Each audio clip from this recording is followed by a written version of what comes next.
I was 16 when I was recruited by the Kabataan Makabayan. No? Isa kami sa mga unang nabudol-budol ni Jose Maria Sison ng araw.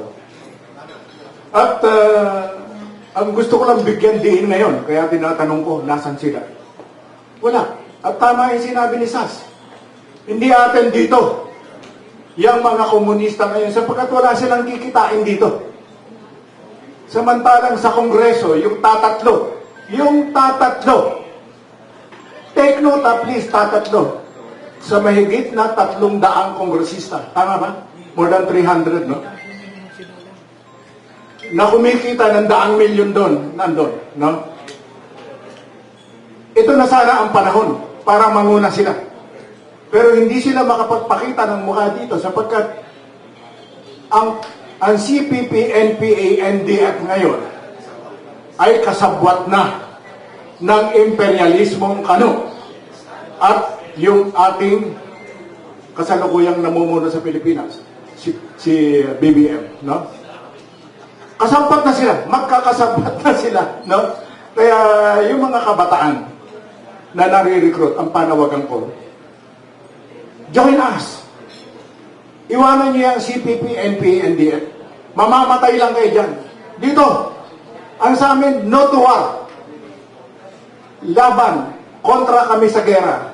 Yung mga nare-recruit ng CPP, NPA ngayon ay para sa gera. Nire-recruit kayo para daling kayo sa kabundukan, para ipagpatuloy ang programa ng CPP, NPA na agawin ang kapangyarihang pampolitika.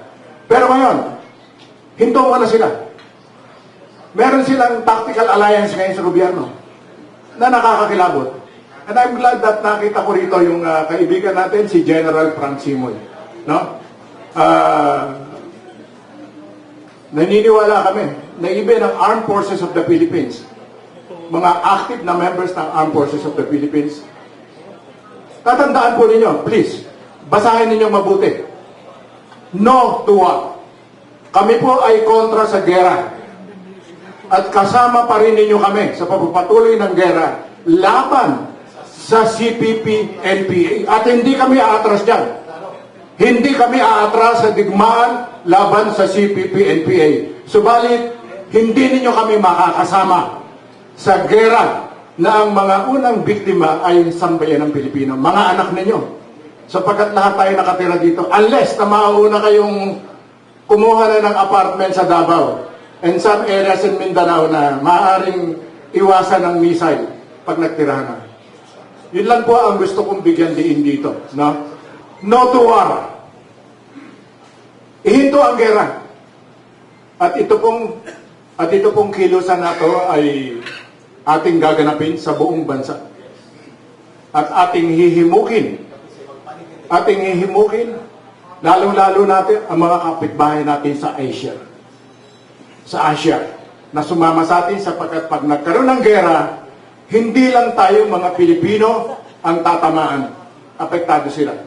At pag natuloy ang gera dito sa Pilipinas, hindi lang ang ekonomiya ng mga Pilipino ang mga apektuhan, madadamay ho kayo. Yun lang po at maraming salamat sa inyong lahat.